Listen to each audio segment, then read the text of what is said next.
This is the You $64 mentioned in million the book that question. But fat diets were obviously not a solution to any of this. The keto diet is one that you cite, but I still see much debate online in the communities because I'm a personal trainer myself. There's still a lot of controversy around fat and cholesterol. Some say that LDL does not cause coronary heart disease. I literally was cited a paper the other day. The title was something like "Saturated fat does not clog the arteries. Coronary heart disease is actually a chronic inflammation condition, the risk of which could be effectively mitigated by healthy lifestyle interventions." What are your thoughts on that? okay, so once again, there's going to be a nuance, and as with all these things, there is a kernel of truth. So we need to find out where the truth is and to work out if it's extrapolatable to everybody. So let's deal with this fact that LDL is not linked to LDL, and hence LDL cholesterol is not linked to heart disease. It is true for some people.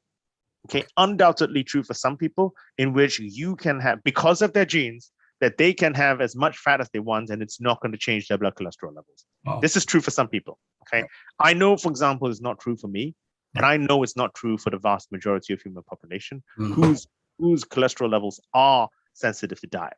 So the problem is this: you get some influencer guru person who probably is not telling a lie, who probably can eat butter and fat and cholesterol levels don't go up, and then suddenly says that, well, because I can do it, surely everyone can do it.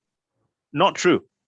And so that is dangerous. So that's failing to understand your individual biology and how that actually represents across the population. So the truth is, some people can do it, but most people can't. So we gotta be giving good advice. Now, in terms of keto, okay, so there are very few long-term health studies about keto for the moment. Long-term meaning over years and years and years, because it's a relatively new diet.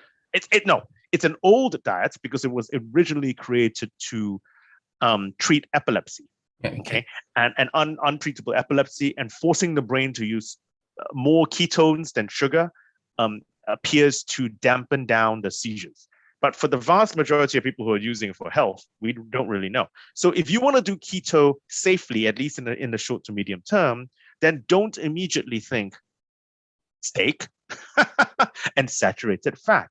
If you're going to want to do keto in terms of the amount of fat and the amount of protein and what have you, then do consider fish, tofu, and fat-wise, do consider unsaturated fats, olive oils, and to actually do it in that fashion. And for some people, undoubtedly, keto is effective for weight loss, and for people with type 2 diabetes, it is an effective way of controlling your blood sugar.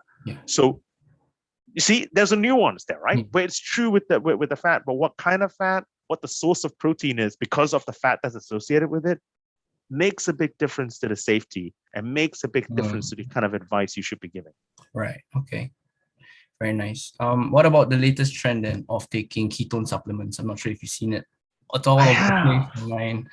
They're said to be an energy booster, libido riser, brain grower. I'm paraphrasing, but like, are there any concrete evidence to back these claims that the influencers?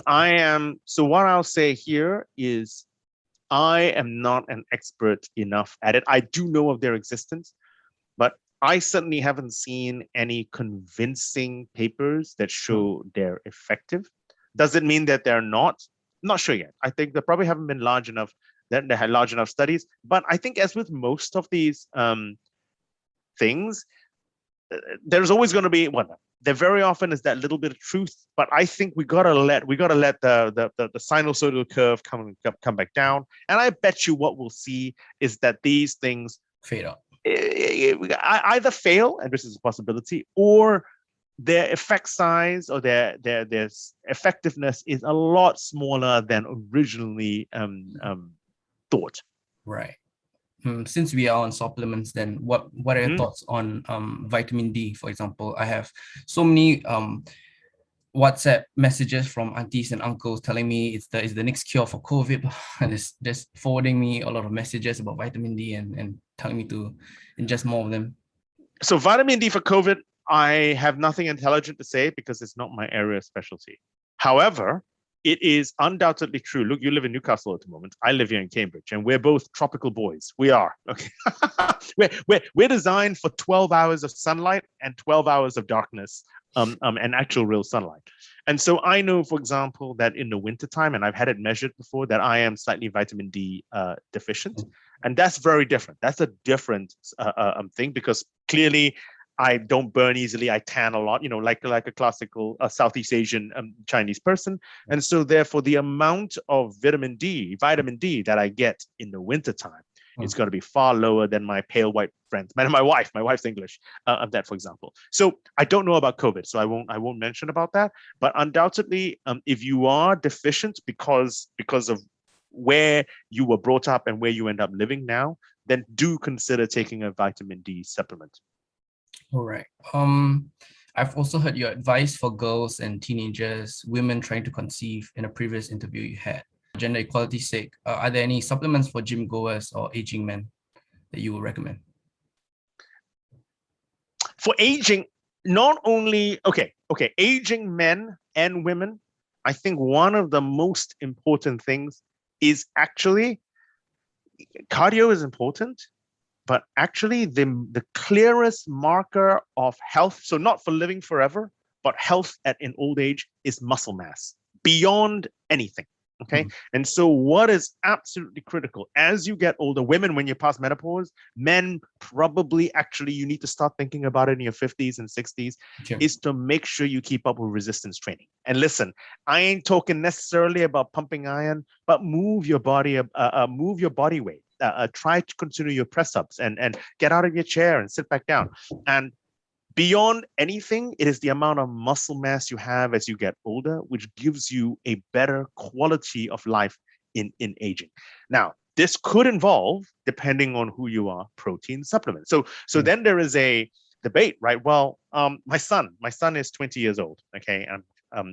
And he likes to do, he's not a bodybuilder, but he has dumbbells in his room. And one day he came to my room and says, "Dad, my friend says that I need to get protein supplements."